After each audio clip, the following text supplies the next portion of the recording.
पड़ोसन शर्मा जी की। Hello India, hello India. बड़ों को ढेर सारा प्रणाम, छोटों को ढेर सारा प्यार। और मेरे सारे सब्सक्राइबर कैसे हैं आप सबको ढेर सारा राम राम। Welcome back to my YouTube channel Simi की डायरी ऑफिशियल में आप लोगों का ढेर सारा स्वागत है। एक स्टोरी संसार के ताने बाने से कहानियां मैं आज आप लोग के समक्ष रखने जा रही हूँ पड़ोसन शर्मा जी की। तो देखिए कैसा लगता है। मैं शुरू करती हूँ पड़ोसन शर्मा जी की। सुबह सुबह अजय जॉगिंग कर लौट ही रहा था कि अपनी सोसाइटी में एक खूबसूरत सी अल्हड़ हसीना को देखकर चौंक गया। वो उसे देखने में इतना मशगूल था कि आते हुए कपूर साहब को ना देख सका और उससे टकरा गया। अरे क्या कर रहे हो शर्मा जी, जरा संभल के। ये लड़की नहीं लग रही है, किसके घर आई है? आई नहीं है बरखुरदार, आपके बगल वाला फ्लैट जो खाली था उन्होंने ही खरीदा है। परसों ही शिफ्ट हुए हैं ये लोग। आप तो शायद बाहर थे, भाभी जी ने बताया नहीं? नहीं, रात में ही आया हूँ। चलिए तब तो बातें होती रहेंगी आपकी। खासम खास पड़ोसन जो हो गई हैं। दोनों मुस्कुराते हुए अपने अपने फ्लैट में चले गए। हाय डैड, गुड मॉर्निंग बच्चों। कब आए आप? रात में। हमारे लिए क्या लाए? जो आपने कहे थे। वो सब छोड़ो, जल्दी स्नान करो, स्कूल जाने में देर हो जाएगी। आप नाश्ता में क्या लोगे? कुछ भी खिला दो यार, एक सप्ताह से घर का नहीं खाया। तो ठीक है, मैं आपकी पसंद का पनीर पराठा बना देती हूँ। दही है ना? हाँ, आप तैयार हो जाइए, मैं बच्चों को तैयार करती हूँ। मैक्स से चाय और पेपर भेज दो। हाँ ठीक है। रीटा जल्दी जल्दी बच्चों को तैयार कर नीचे गेट तक गई। तब तक अंजू भी आ चुकी थी। क्या हुआ, आज देर कर दी? मम्मी बीमार हो गई है। ओह ठीक है। अंजू से बोल रही है रीटा कि जाओ ऊपर जाओ, भैया को देर हो रही है, तुम ऊपर जाके किचन साफ कर लो। जी दीदी। रीटा कोई भी रिस्क नहीं लेती थी, दोनों बेटों को खुद बस में बिठा के आती थी। तब तक अजय जो है सुनाश्ता उस्ता करके तैयार हो गया था। बच्चे स्कूल चले गए थे जब तक रीटा ऊपर आई तो घर द्वार बिल्कुल ही साफ सुथरा हो गया था। अंजू ने ड्राइंग रूम डाइनिंग रूम सब जो है सो साफ सुथरा करके बिल्कुल तैयार कर दिया था। कुछ थोड़े बहुत काम बचे हुए थे जिससे वो निपटाने में लगी थी। अजय भी ऑफिस जा चुका था। रीटा अपने पति अजय और दोनों जुड़वा बेटे आरव और आयुष के साथ पूरे 5 साल से इस बिल्डिंग में रह रही थी। रीटा का बगल वाला फ्लैट सिन्हा साहब का था, जिसे वो बेच के कनाडा अपनी इकलौती बेटी के पास शिफ्ट हो गए थे। वो दोनों बहुत ही अच्छे थे, पर पता नहीं ये नई पड़ोसन कैसे निकले। सबों के मियाँ तो अभी से उस पे लट्टू हैं। सभी के मियाँ तो अभी से उस पे लट्टू हैं। अच्छा हुआ अजय की नज़र अब तक उस पे नहीं पड़ी। रीटा अपने में ही खोए चाय की चुस्की ले रही थी कि तभी कॉलबेल बज उठा। अंजू देख तो कौन है। आई दीदी। किवाड़ खोला तो दंग रह गई। सामने पड़ोसन को देख। आप आइए। नमस्ते जी। नमस्ते, बैठिए। एक कप चाय मुझे में मिलेगी? हाँ क्यों नहीं, अभी लाती हूँ। दोनों चाय पीते हुए बात करने लगते हैं। पड़ोसन बोलती है, मैड चाहिए मुझे। सबों से बातें की पर सभी 2-4 घर काम करती है, इसलिए कोई मिल नहीं रही है। वो झा भाभी ने कहा कि अंजू सिर्फ आपके घर काम करती है, इसलिए सोचा कि अगर मेरे घर भी कर देगी तो आपको कोई एतराज नहीं हो। तो डिम्पल सोचती है कि अंजू भी मेरे घर काम कर दे। तभी रीटा बोलती है, ऐसी बात नहीं है डिम्पल जी, अंजू कॉलेज में पढ़ती है, इसका भाई भी इंजीनियरिंग कर रहा है, पापा इसके वॉचमैन हैं हमारे यहाँ ही। अच्छा कौन? वो हमारे वॉचमैन दीक्षित साहब हैं ना, अंजू उसी की बेटी है। मैं जब यहाँ शिफ्ट हुई थी तो आरब और आयुष पेट में थे। मम्मी हमारे साथ रहती थी, कुछ समय पहले ही उसकी डेथ हो गई है। उसके अलावा हमारा कोई नहीं है।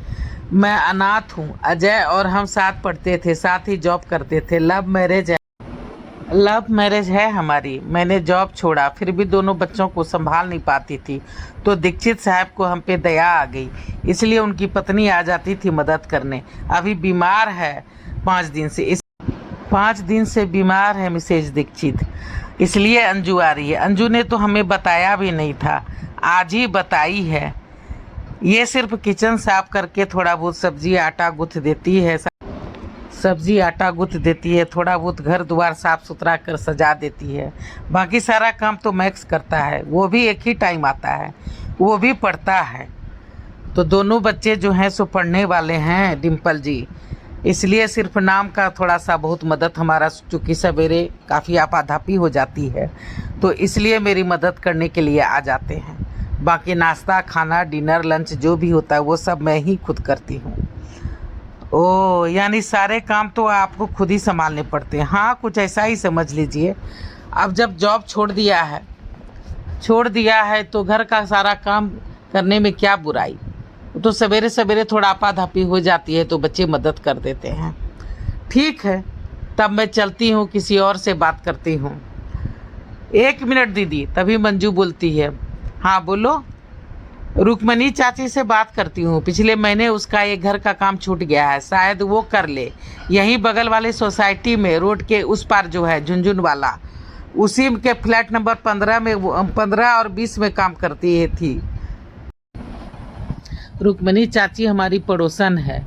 उस दोनों फ्लैट में से किसी एक का काम शायद छूट गया है, वो काम ढूंढ भी रही है। उसके पति भी मॉल में गार्ड हैं, हम लोग एक ही चौल में रहते हैं। अच्छा चलो ठीक है, तब कल उससे लेती आना। जी ठीक है, मैं चलती हूँ रीटा जी, सूट पे भी जाना है। अच्छा ठीक है। डिम्पल बड़ी ही अदा से लहराती हुई निकल गई थी। डिम्पल मॉडल थी, साथ में 1 साल के बेटे की माँ भी। बेटा अभी मात्र 1 साल का था। साथ में पति और सास भी रहते थे। पति घर से ही काम करते थे, चित्रकार थे, कुछ कार्टून वगैरह भी बनाते थे। कोई भी दाई नौकर इनके घर नहीं टिकता था, यहाँ तक कि माली और ड्राइवर भी भाग जाते थे, जिसके कारण डिम्पल को या तो कैंप बुलाना पड़ता था या सूट से ही गाड़ी आ जाती थी। बूढ़ी माँ क्या क्या करे, घर की सफाई, खाना पीना, बर्तन बासन या छोटे बेटे की देखरेख।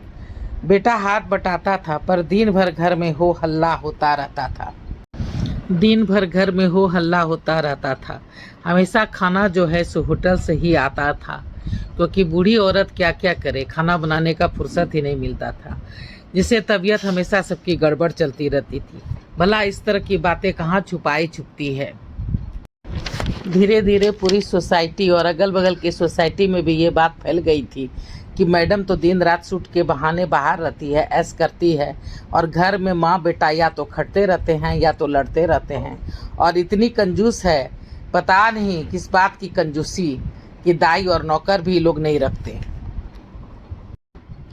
अरे कोई दाई नौकर तो कम से कम रख लेना चाहिए, नहीं कुछ तो कम से कम एक कुक ही रख लो भैया। बेचारी बूढ़ी औरत बच्चों को देखे, छोटे बच्चे को देखे या घर के काम करे, घर भी सीधे किसी से बात नहीं।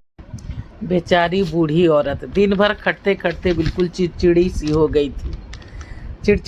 गई थी, किसी से सीधे मुंह बात नहीं करती। कोई उसकी मदद करने भी आता तो राधा देवी उसे काट खाने दौड़ती। अपने बहू और बेटे का गुस्सा दूसरे पे निकाल देती। कभी सब्जी वाला से चिक तो कभी सोसाइटी में किसी और से लड़ाई झगड़ा। सभी फैमिली धीरे धीरे इस फैमिली से दूर रहने लगे थे। डिम्पल का टीवी में काम करना, एक्टर होना अब एक मामूली सी बात हो गई थी पूरे सोसाइटी वालों के लिए। और पूरे सोसाइटी वाले 2-3 महीने में ही उसके ग्लैमर से बोर हो गए थे। डिम्पल का ग्लैमर धीरे धीरे खत्म हो गया था। एक शर्मा जी बेचारे उनके दीवाने बने हुए थे, और बनते भी क्यों नहीं। बेचारे 2 दिन घर पे और 5 दिन टूर पे ही रहते थे। बीबी रीटा काफ़ी समझदार थी, कभी किसी की शिकायत नहीं, कभी कोई चुगली नहीं, ना ही जल्दी किसी के घर आती जाती, ना ही ढेरों सहेलियां बनाती। उसे तो बस अपना घर और अपने दोनों बेटों से ही मतलब था। उसी में उसके दिन कैसे निकल जाते पता ही नहीं चलता। रीटा को सभी इसी गुण के कारण पसंद करते थे। कितनी सुंदर है, सीधी है, इतनी पढ़ी लिखी होकर के भी जॉब छोड़ दिया, घर खुद संभालती है। खुद अजय भी उसका गुणगान करते ना थकता था, पर डिम्पल की तरफ जो उसका आकर्षण था वो बना हुआ था। अब तो दोनों की मुलाकातें अक्सर होने लगी थी। कभी जॉगिंग साथ करते तो कभी पार्क में टहलते हुए नजर आते जाते लोग जो है सो दोनों को देख मुस्कुरा भर देते।